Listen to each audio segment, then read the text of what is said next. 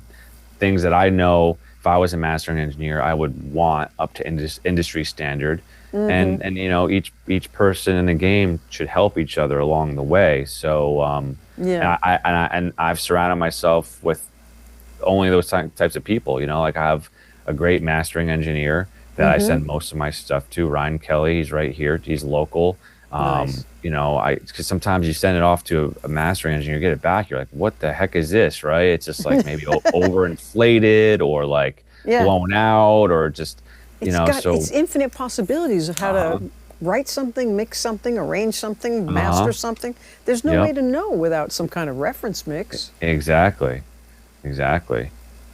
Yeah, reference mixing is great. I'll pull up just some things and be like, oh, all right, so relative of this genre, listen to it for a little while. Maybe I'll run it through like my meter, see where on the frequency spectrum it's all sitting. Because I follow Cool. some of those guidelines too. I have some great meters that will tell you, oh, my high end's actually a little bright. And like, even though I might want it brighter, it's just like, well, for the genre, it's probably best that I, roll some of that off and keep it a certain way. And then I'll let the mastering engineer decide whether to bump it up a dB. Have you ever done any of those room tuning things with the No. DSP or? Yeah. So I'm a firm believer in like sometimes there's too many tools to go down the rabbit hole, and you get obsessed with like tuning your room or your speakers but really just get to know your speakers really well. Get to know some headphones and some good speakers. Get to know how to like read your meters well, right? Take a look at your meters every once in a while. They'll tell you certain things that you might not be hearing. So like I stopped just like obsessing about my room. I got a really good room here. I could put on my Sennheiser 800s, HD 800s, and then take them off, and my speakers sound just like the headphones, right? So Oh, cool. I know I'm getting a good mix in this room. Maybe sometimes my low ends can be a little shy or shallow, but like the mastering engineer usually takes care of all that. Very cool. Yeah, these Neumann speakers I just picked up have the DSP built into the subwoofer. And that was a fun thing to watch them go and do all their crazy tuning back and forth. As soon as that happened, it sounded even better down here. I mean, they sounded great to begin with. And then I heard just the other day of IK Multimedia makes this one called the ARC. And it's a box that saves the tuning in it. And it does the same thing and it'll tune any speakers. So I have that coming. It's usually $2.99, but I've got it used. It comes with the little microphone to capture everything, and it was $1.99. I thought, oh, okay. It can't hurt. I heard that can cause latency, but I don't need to track with it on, and overdub things with it on. I just want to put it on for mixing. And I've always had really good hearing. Like they say when you're an infant, you're born hearing at minus 20 dB in both ears. That's super quiet. And for the longest time, I could hear it minus 10 in both ears. And then even with all my gigging and all my instruments and playing drums and everything else, I've always worn earplugs and taken really good care of my ears. But after the second COVID vaccine, I started getting this ringing and humming in my ears. And it says right online that you can get that from any vaccine. I've just been lucky my whole life. If there was ever, a bunch of vaccines as a kid that I didn't get this. But now I have this tinnitus thing, And when I went to go get my hearing checked, they gave me the audio report. There were frequencies missing. So I put a graphic EQ in between my speakers and my interfaces, and I set it to be where I was missing things as far as that audiogram went. And I have it just in the headphones on this side of the room and in the whole speaker system on that side of the room, and I could put it in and out. So I say, okay, am I really overcooking the high end? Am I trying to compensate for all the noise that's in my head and it's getting too bright?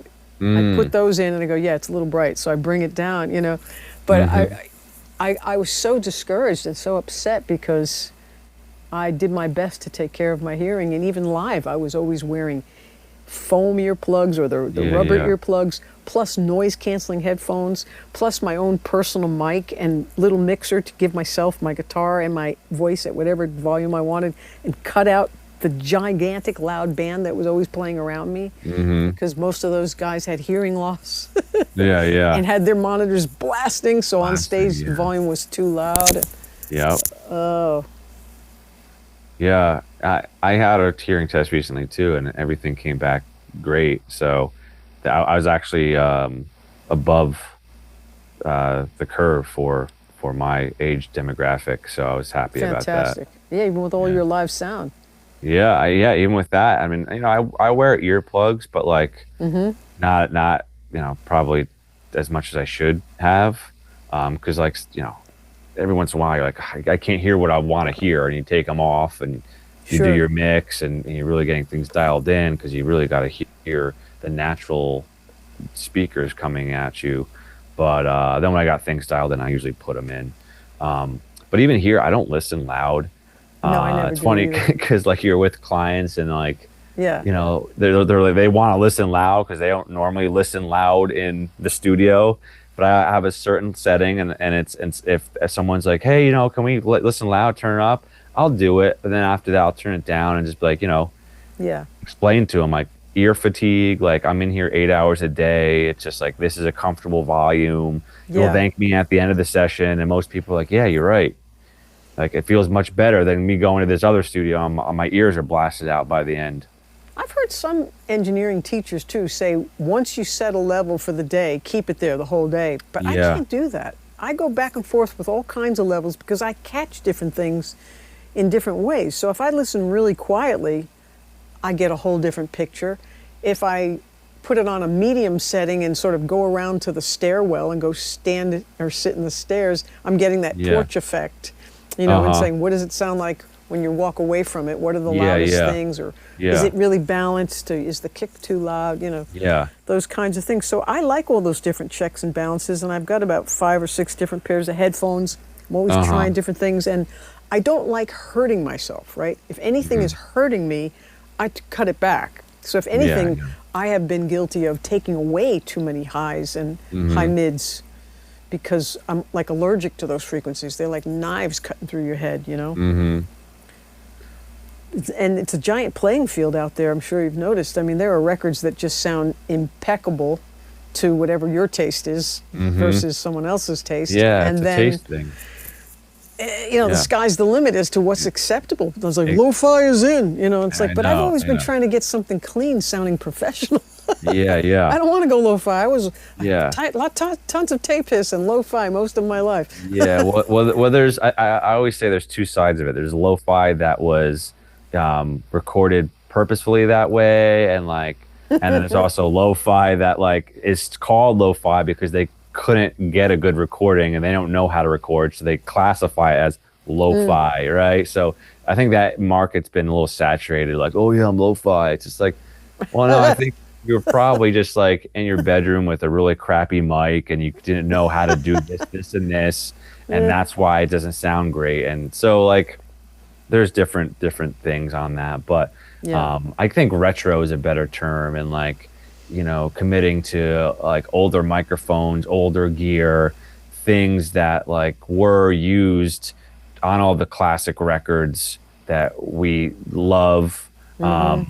So I think there's the retro, and then there's the lo-fi. Okay. Yeah. Are you familiar with Dave O'Donnell's work? No. What's he worked on? Sheryl Crow, Bonnie Raitt, Okay. James Taylor. But like if you listen to Before This World or Hourglass, oh my God, his stuff is just impeccable. I just love his mixing, but most of the time he's doing the tracking too. Oh, okay, great. But I'll then have to sometimes look it's him up. Frank Filippetti working with James, and there's been a few other people. Rob Eaton, I really loved his work with Pat Metheny. Who Yeah. are some of your favorite producers or engineers? Because I always thought like a really good producer was really a good arranger. That's why George Martin was such a great producer. Like you Yeah. were saying, Oh he man. knew the instruments and what they could do, and then what Yeah. range they would be in, and how they would function Yeah. in a song. You know? Yeah. I mean, there's just there's so many, especially with today too. But like, the cool thing is like there's so much accessibility though, right? With with knowing all the different producers and engineers that are out there and different people you can follow. But yeah, I mean, that's there's tons. You actually had somebody on recently, I think, or I saw Warren Hewart. Oh yeah, his stuff is Yeah, great. yeah, like you interviewed him, like so I was like, oh wow, that's cool. Like I've some of the newer age guys are like have the social media and the presence and the YouTube because when that thing all blew up, it's just like Yeah, now we're in a world of like we can see behind the scenes of what it's like to record and yeah, produce and a lot of like to have kind of inspired so many of the newer generations, such as myself, of yeah. people wanting to learn it. So like when I was, maybe like 10 years ago, just getting into recording for a living, being able to watch and see how things were firsthand. Dave Pensado was a great mixing engineer. So Yeah. like his channel, what was it, Into the Lair? Like I would just obsess over over uh over his videos and learn a lot of his techniques and stuff. And Definitely. then I also listened to Lid Shaw. He has the Recording Studio Rock Stars podcast. And he's been doing it forever, and it's just the amount of information that I would just sit for hours because I was actually a general contractor before running my studio full time. So when I was remodeling people's houses, I would listen to the podcast all day and just Nice. absorb information about all these different engineers and Oh, that's producers cool. and what they're doing, their techniques. And then I would just go home and apply them and learn and try it myself. And then Oh, at the end of cool. the day, I was just like, I got all the knowledge I need. Now I can finally do it. But we're always learning still, like regardless, it's never ending. Oh yeah, and people are always sharing tips and things now. But like Dave doesn't want to teach, so there isn't anything of him really talking about teaching. There's some behind the scenes while they're working. But yeah, this was just listening to people like Elliot Shiner and Dave O'Donnell and Tom Dowd and all these people from way back when, just liking their work and always wanting to be a fly on the wall and be in the studio and just be at those sessions. But I got to go to Mix with the Masters with Greg Wells in 2018. I think it was 2018. And it was in the south of France, really hard to get to, in a freezing castle in the middle of March. And you're like 12-hour days just sitting there watching him play with a computer. You're like, okay, I can see why Dave doesn't want me to come to a session, because it's just like, Uh-huh. there's so much. If you're not playing or setting something up or tuning the piano or drums or something, like you get bored being at Uh-huh. these sessions if you're not part of the band or something, Uh-huh. So, but it was really amazing to be around Greg Wells and to watch him arrange and co-write a tune, and we all took a lot of notes and stuff. But that's what I'm saying. It's like I've got decades and decades and decades of notes, and it's so funny to see that it's been like nose to the grindstone for so many years, especially since 2014 or so, when I got the Apollos and started getting into plugins, it was like, oh my God. Uh-huh. I know. Yeah. I it's go be like being out like a retreat or a workshop is always really eye-opening because like you get to you surround yourself with like-minded individuals, and you're all kind of there like learning and growing together. Um, I was invited to, I think I was telling talk to you about this a little bit, was I was at Sonic Ranch in in Texas. Um, a beautiful studio. They have like, you know, the whole he was Tony, the owner. His Bon family was a Jovi? tree nut farmer. Oh, So they're like cool. the ranch is on this huge tree nut farm. And so there's like all these big rooms, and you would never even know that there's studios in there, but huge studios and tons of people. Artists are always going there to record. It's a nice retreat. They got like, you know, maybe like 50 rooms set up. 'Cause I think back in the day, all the rooms were for all the workers and the farmers and stuff. So Oh, wow. now it's like turned into this whole recording retreat. So I was invited there by Thomas Juth, and he's hosted a recording retreat. And I went there, and for 3 or 4 days we just all dove in together, went over the art of recording and mixing and producing. We produced a couple songs from scratch. So it was just like it's such a magical experience because everyone just feels like you feel like you're on vacation, and then you're Nice. surrounding yourself with everybody who's into the same thing you are, right? Wow. So at the end of the weekend, you're just like, what even happened? Where like it's and like you don't want to go home. You're like, I want to live here forever. You were time traveling in a really good Yeah. place. Uh-huh. So yeah, it's like going to workshops and being able to also just share or teach, and it's just it's something everyone should do. If you haven't done it, I always encourage you to, because it really is a treat.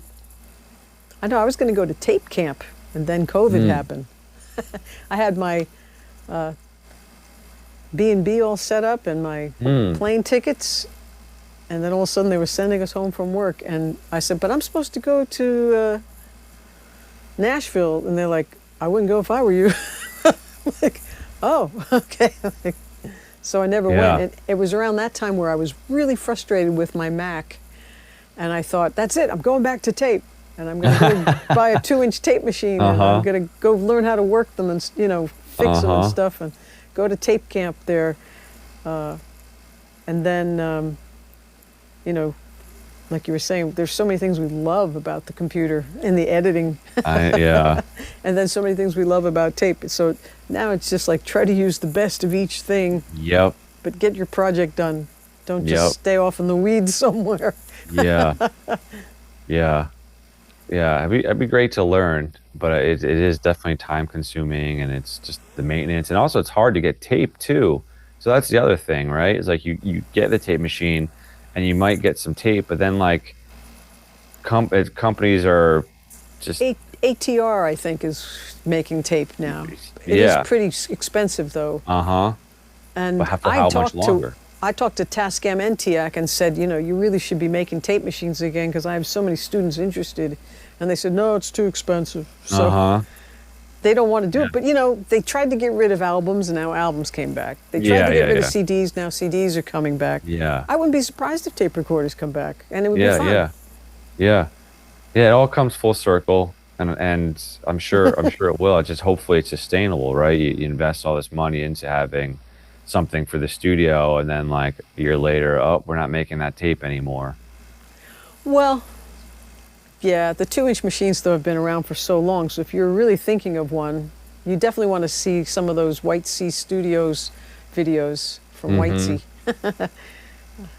I'll check them out. He's talking about his machine and why he wanted the real thing, and he uses it as a plug-in.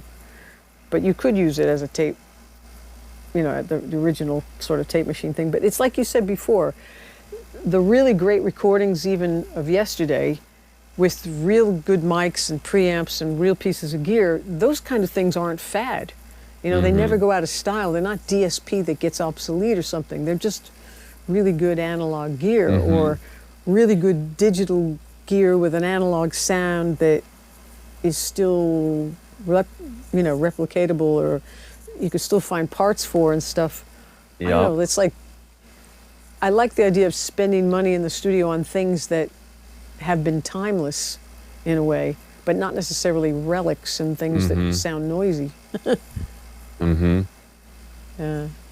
Is that a West Audio bus comp behind you? What is Yes. that by below your monitor? Yeah, okay. Yep. Yes. I got that. You have that too? Yep. I got that on I loved Reverb it. for $2,000. Oh wow, that's a good price. Yeah, I know. I'd love to get their EQ Yeah, I know. I was actually eyeing that up, but it's a lot more expensive for the EQ. because So it's newer instead, too. what's that? Because it's newer. Yeah. You know, once it's around a few years, it'll start coming down, and people will be getting rid of them to try the next new thing. And Uh-huh.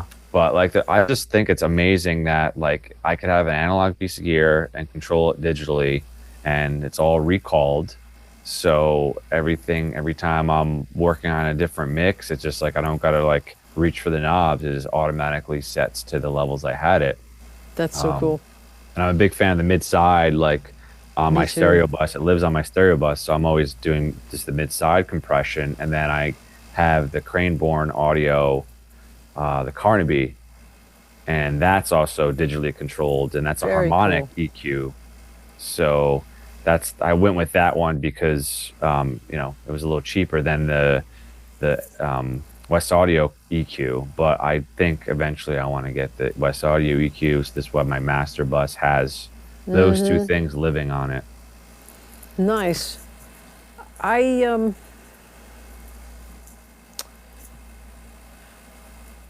I have these buses here on the Audient that you could do parallel processing with. So a lot Nice. of the Tegler gear has the Cat 5 connection, so they remember things too. But so far I've been using them more analog. When I was doing I/O in Logic, I was using all of that remembering of settings. But now that I'm doing analog stuff, I'm like, it's a performance. Yeah, it is. Yeah, totally.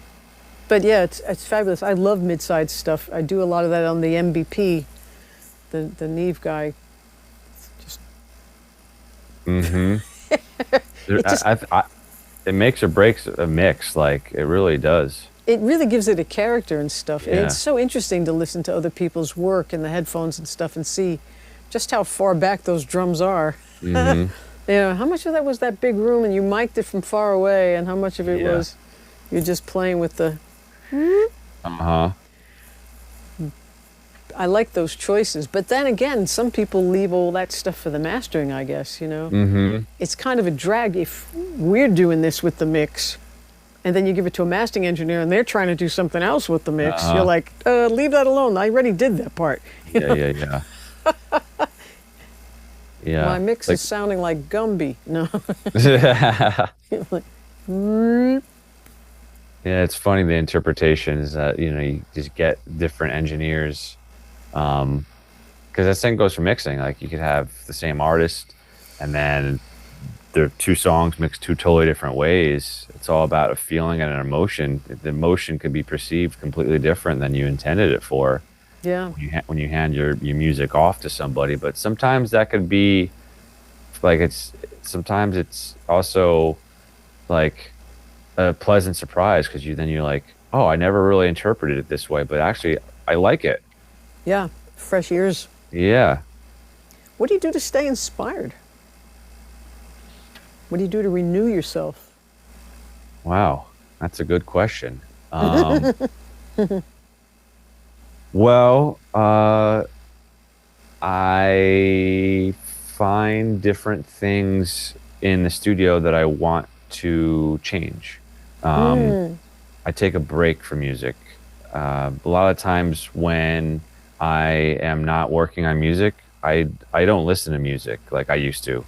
I'm very selective about the music I listen to now Me too. because it's It's like too much. It's almost like you just it's like ear fatigue, but not ear fatigue, right? It's more of like a brain fatigue. So you're always like processing this audio information, and just you got to step away from it. Because we're So I, listening so much deeper than most people. It's not a oh peripheral yeah, thing. yeah, yeah. It's and also like it's hard to go even see a live show anymore because like Yeah. you're always critiquing live engineer of their mix live, and so it's And I've sometimes I'm never like, oh, what am I doing? I've never liked the sound of the venues I'm in or the Uh-huh. outdoor ambience, It's like Uh-huh. I like the sound of records. I like the controlled environment of listening to something spectacular and not all the people around me and everything else. Yeah, I know, I know. So it's like a curse in its own way when you're when you're like you're so in tuned with audio, and most people are just out there just dancing, having fun. You're just like, man, that low end's horrible. Someone's got to clean that up. But no, so I'll take a break and I'll pick something to work on. So whether it's building a guitar wall or building some moss walls or Cool. soldering some gear or Nice. coming up with a new design, popping on some podcasts, learning some new techniques. So that's pretty much how I stay inspired is to be creative in other wet realms. So when I come back to audio, it's a little refreshing. How about That's super you? cool. Well, yeah, sometimes it's trying to tidy up or get a new setup somehow or bring things into a place where it's like more of the keyboards are together or the guitar, that's part of the guitar side. But a couple of years ago, I remember being so frustrated thinking, God, everything I do, and I do a lot of different things, but it's all music. Like what else am I interested in on this planet? There's infinite things. And I Yeah, know so little about them. I know. But I always liked things that move, so it was fun Hmm. riding a Segway a couple of times, and Hmm. I always liked the bumper cars before I had a license. I wished we could just buzz around in those and people didn't just crowd Uh-huh. you in and then you sit there all stuck in a traffic jam till the time's up. It's like, no, I want Uh-huh. to drive the thing. So one of my neighbors had a Can-Am Spider, that three-wheel motorcycle with the two Mm-hmm. wheels in the front, Yep. and I always wanted to ride.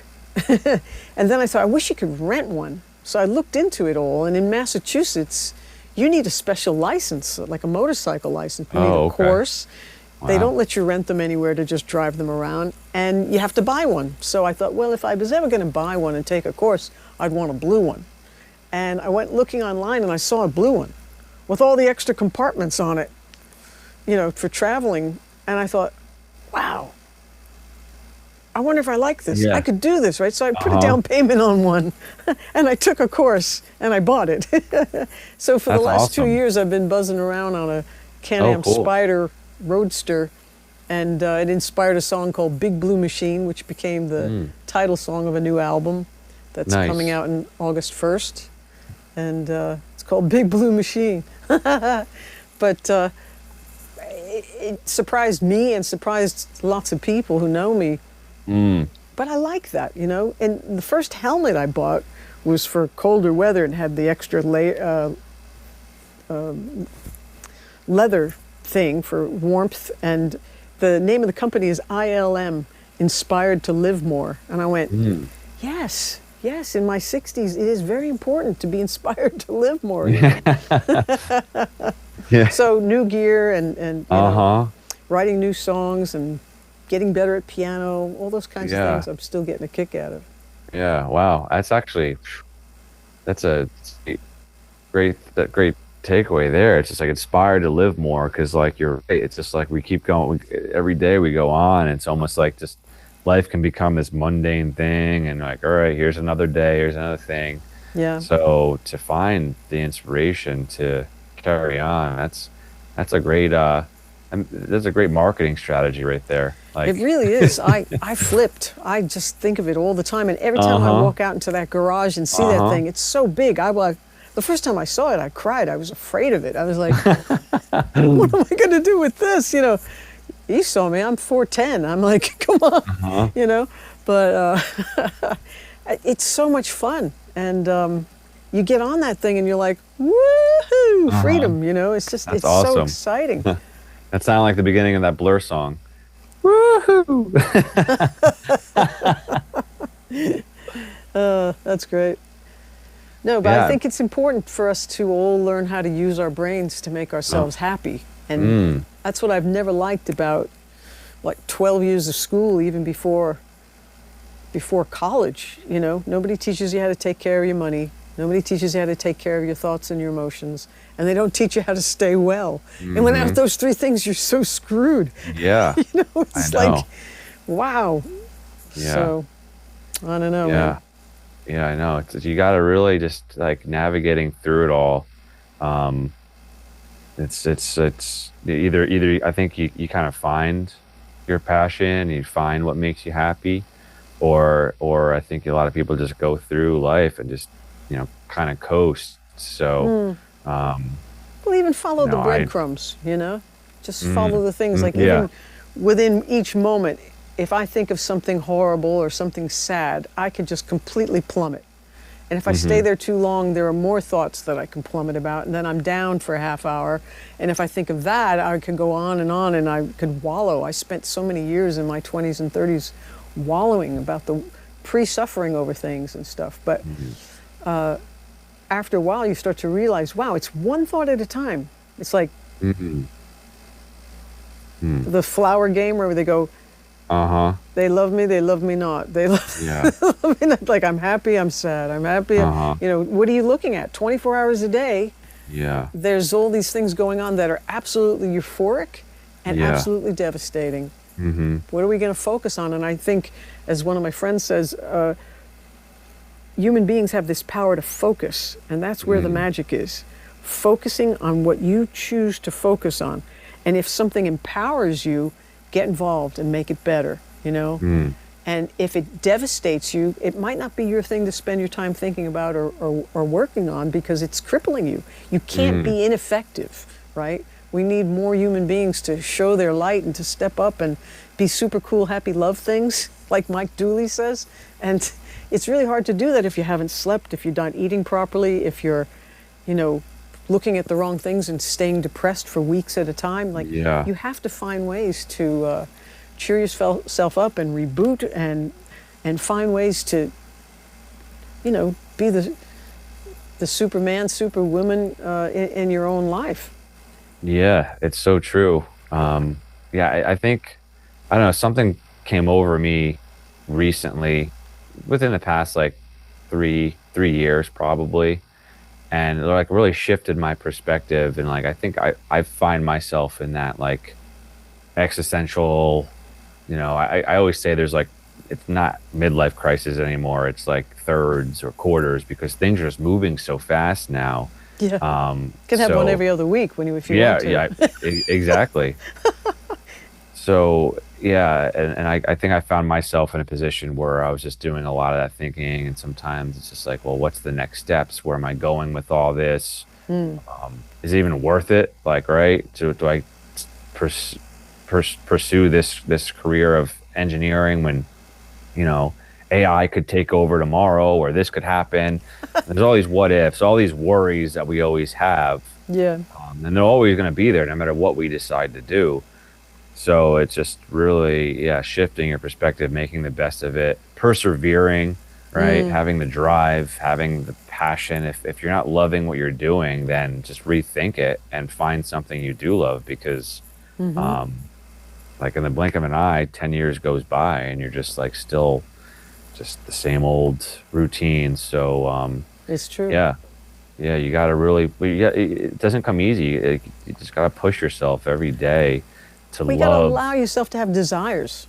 Yeah. Like a lot of times we feel so cramped down and we go, well, that would be impossible. But Einstein said that imagination is everything.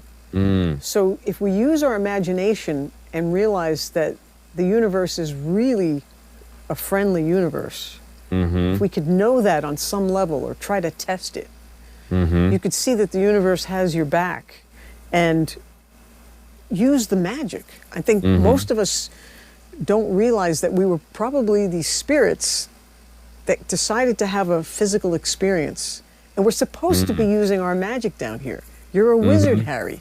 You're a Uh-huh. wizard, Corey. Yeah, yeah, yeah. So the more you can dream and just go, I really would like a STEM child or a her child.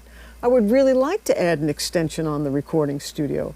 I would Uh-huh. really like to build a Neve console of my own or refurbish a, whatever it is you want to do.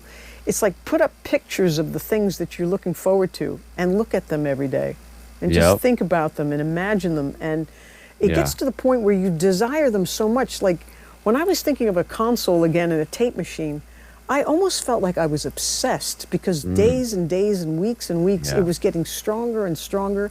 Yeah. And I thought it was like, I can't think of anything else. I just Yeah. remember what it was like to have that Tascam 38. And it was Yeah. so much fun. And I did so many things with it and I learned so much. And playing with a console is where it's at for me. And I just, Yeah. and all of a sudden, these things became available. Yeah. You know, it's like they pop out of the blue like a, Yeah. like you Yeah. walk past a bulletin board and all of a sudden Yeah. these signs are popping out at you and you realize it's the thing you've been looking for, you know? Yeah, But if you uh-huh. don't set your sights on anything, you don't go anywhere.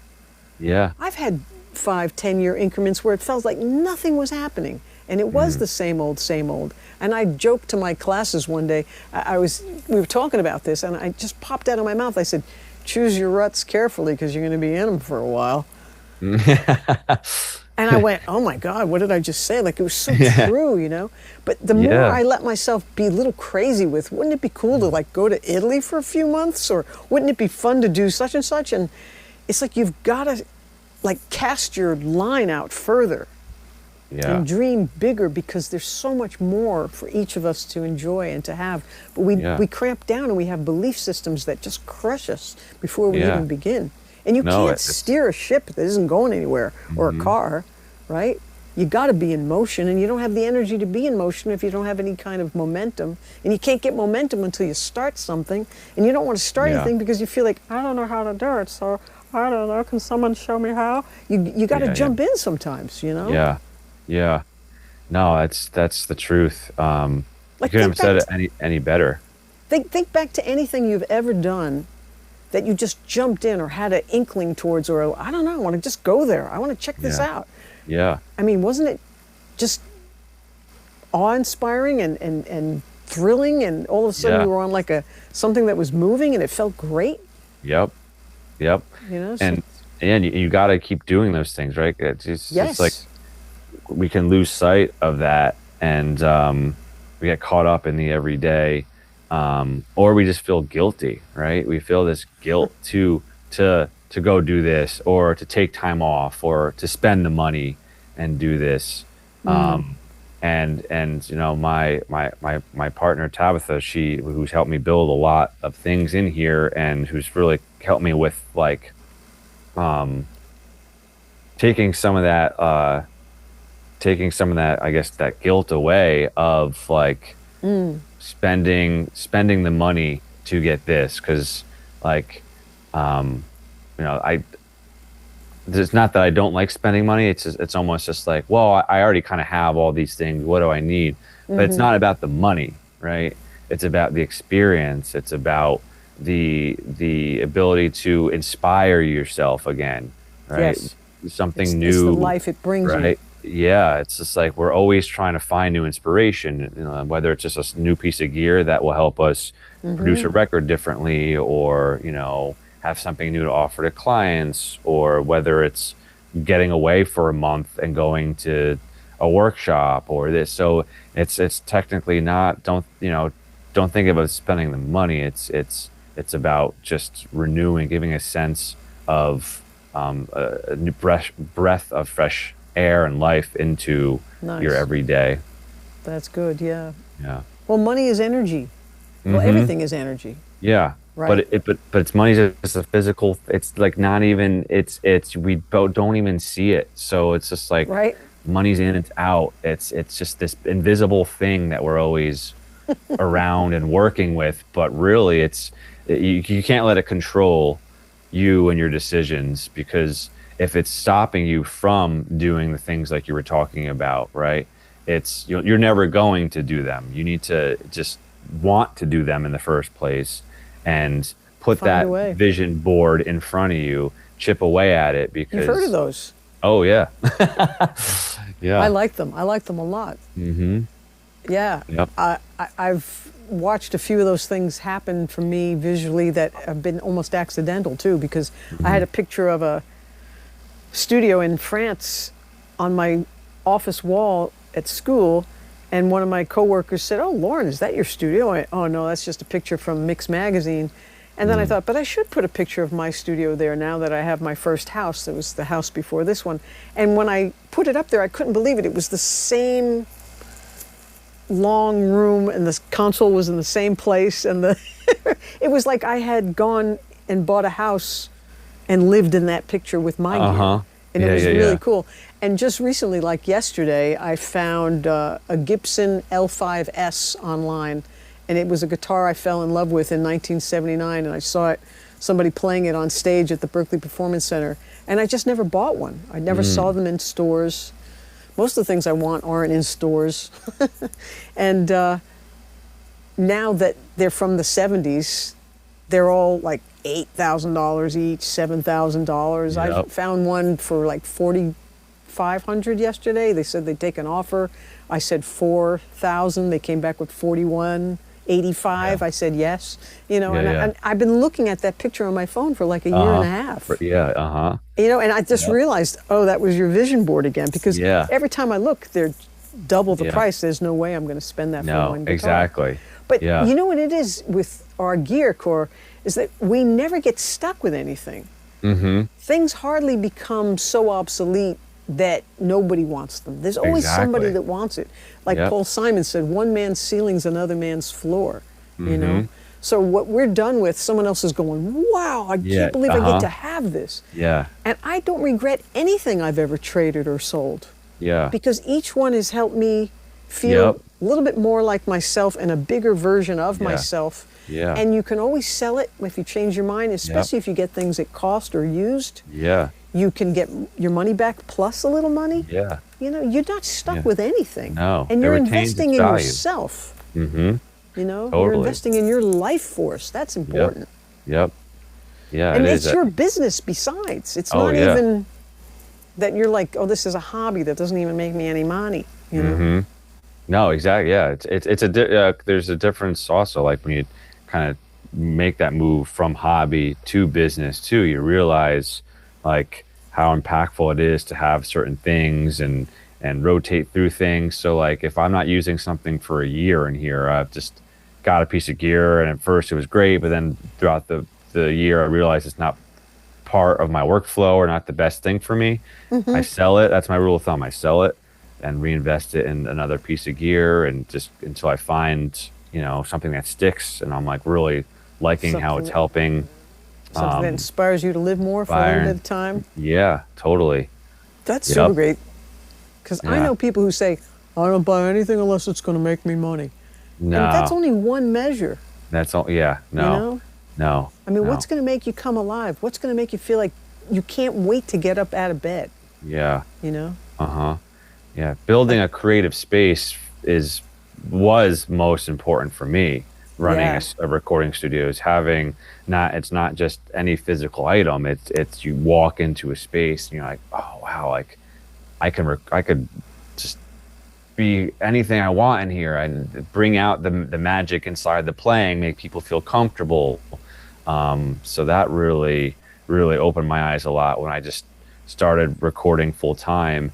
And it's just like, well, it could be just a stale, empty room, and everyone just feels just like, oh, they can't play because they're not inspired by their surroundings. Versus having something where people are looking around like, oh my God, Well, I it's bet like, they pick up on your energy too, as long as you're inspired by your uh-huh. space.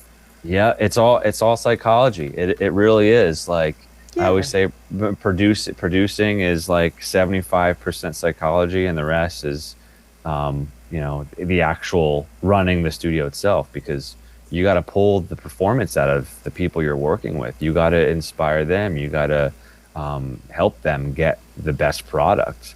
So if they're not with it up here, it's never gonna translate to a recording. Yeah. We remember how we feel, We Mm-hmm. remember, and people remember how we make them feel. Mm-hmm. So Yeah, it's important to Yeah. figure out how to keep yourself feeling good. It's Mm-hmm. funny how you said, though, the midlife crisis thing. That's the first thing my youngest nephew said when he heard that I got a Can-Am Roadster. Was Aunt Lauren having a midlife crisis? And then a friend of mine said, no, it's not a midlife crisis because she got the blue one. If Uh-huh. she had gotten the red one, it would have been a Uh-huh. midlife Uh-huh. crisis. But, I was just at a car show a couple of weeks ago, and I was like, ooh, it'd be so fun to buy like a Model T or something, like, just drive down the road in something different. And Uh-huh. I had a Cube a few years ago. I like different cars. Mm-hmm. But it'd be fun to have a sports car. Sure, you want a Ferrari? Wouldn't it be cool? Like dream Yeah. of a DeLorean or whatever it is. Uh-huh. Yeah. Nice open road though. Like, Yeah. I'm The Autobahn. I'm here in the city, and I'm just like, I just feel like go 2 feet and then you're at a stoplight already.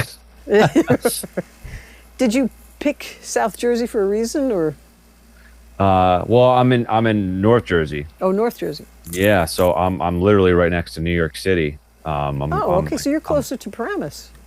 Oh yeah, yeah. Oh, Yeah, I'm like maybe like a half an hour from there, but all right. Next time I go down. I'm right on the river, almost on the Hudson. I'm right next to Hoboken. I'm in Jersey City in the Heights. So literally I could walk 5 blocks to this park and you could see the whole skyline of New York City right there. So Yeah. I'm Are you close elevated. to the Tappan Zee or the George Washington? No, closer to the George Washington, but literally I'm like right next to the Lincoln Tunnel. Okay. That was my Yeah. next one. Yeah. So depending on the day, whether there's traffic, sometimes I'll have to go all the way up and over, or I'll just go through the Lincoln. Okay. Yeah. Yeah. So, do you have like subfloors? You have all your wiring under the floor? No. So I rent this space. Hopefully gonna buy in the next couple of years. I'm in the market, but so when I rented this space, You were going to buy something else, or you're going to buy this place? no, I'm not gonna buy this place. I want to get out of Jersey and possibly do something back into nature. Nature's calling me, so still right. thinking about it, figuring out the next steps, but having something where people can come, more of a destination. Oh, like the Texas Recording. place. Yeah, more of a retreat type thing. But that's a whole endeavor that I'm still just conjuring up and how it's gonna happen. But this place is great. I had another space in Jersey City, but then COVID hit, prices plummeted, everyone moved out, and then I was like, now's my chance to find a bigger space. Good So I for you. found this space. I got a great deal on it, and so I've been here for about 5 years now, Wow. and I'm above a tattoo shop and a flower shop, and there's no one really below me. That the floors are super isolated, insulated. Never hear them. They never hear me. They don't Thick- even hear your drums? No, it's a thick building. It's an old building, Wow. very old building. The walls are very thick. I don't have anybody above me. I don't have anybody here or here.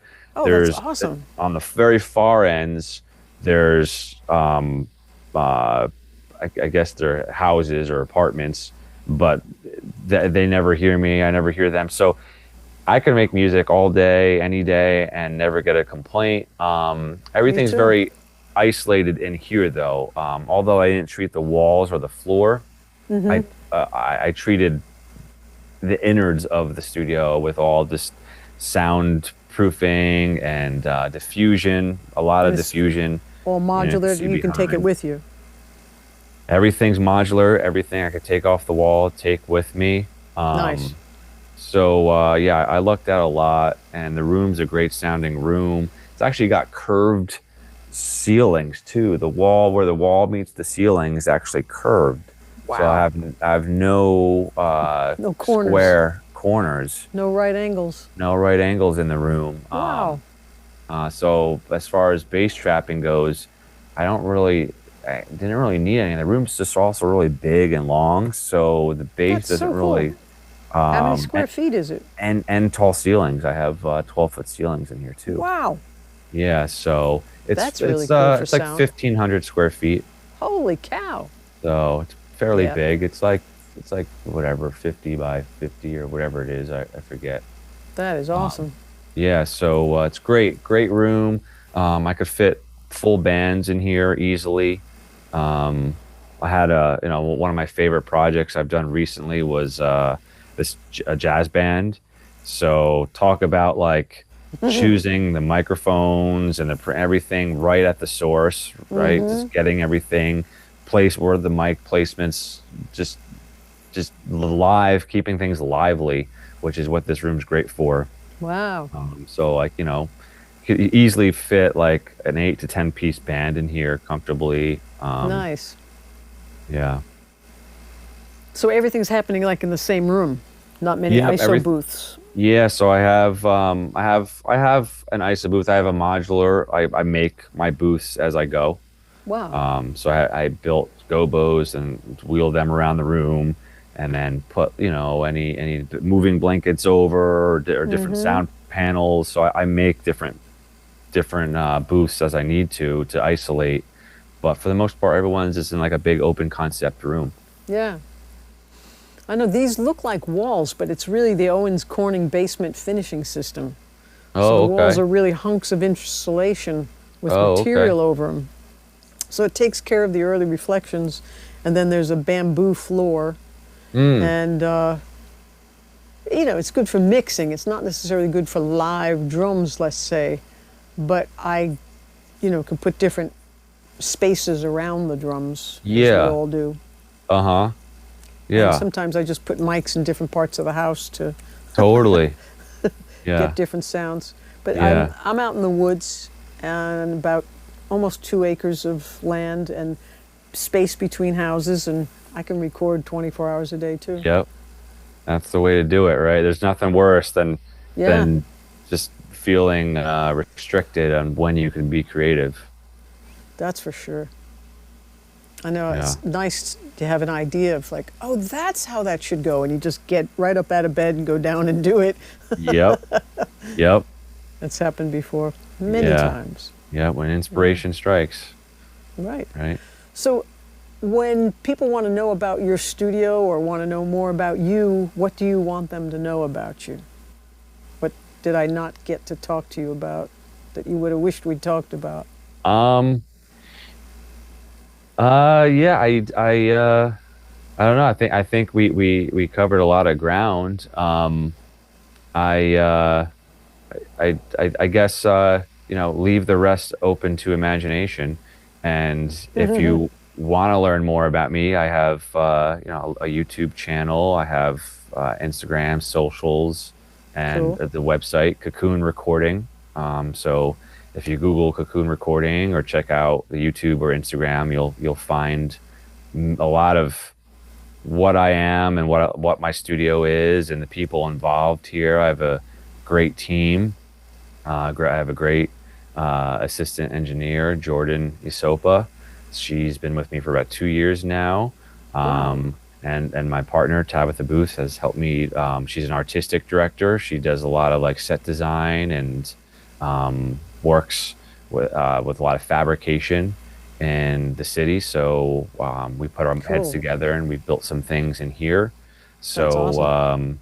yeah, there's a lot more than meets the eye, and I like to incorporate a lot of humor into my posts as well. So like I think part of recording and being you got to be that quirky person in order to get people to feel inspired and creative. So if you want to ever work together, feel free to reach out. And I'm, not you, but whoever may be watching, you and I can get together whenever and create. And we definitely need to sometime soon.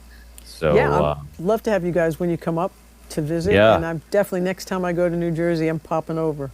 yeah, yeah, please. I love that. I don't know how often you're down this way, but we're not too far. That's the beauty of it. Like I have Yeah. clients that come up from the DC that drive up 4 hours, 5 hours. People Oh, sure. travel, so it's good to know that we're on the East Coast and we can just really take a trip, a short day trip, and hang out.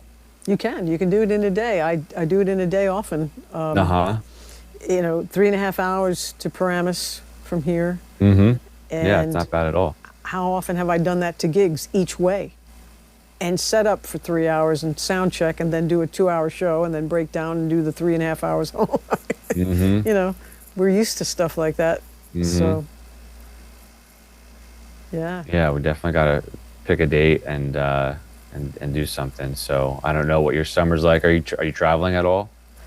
I'm just doing a little vacation in August, but most of the time I've been here. I've been on a Yeah. sabbatical since December, Mm. and it just ended in May. So now it's Okay. just the summer break, Uh-huh. and I don't start back till September. So, yeah, There you go. Okay. pretty wide open. All right. Well, we'll shoot some dates back and forth and That'd be try to make great. something happen. Cool. Yeah. I mean, Thanks so much for doing this. yeah, for sure. It's a lot of fun. I mean, I'd love to hop on again at some point. I'm always open to just talk shop and um, just pick each other's brains. I think doing more of this often is great too because you kind of like and it just brings some inspiration, right?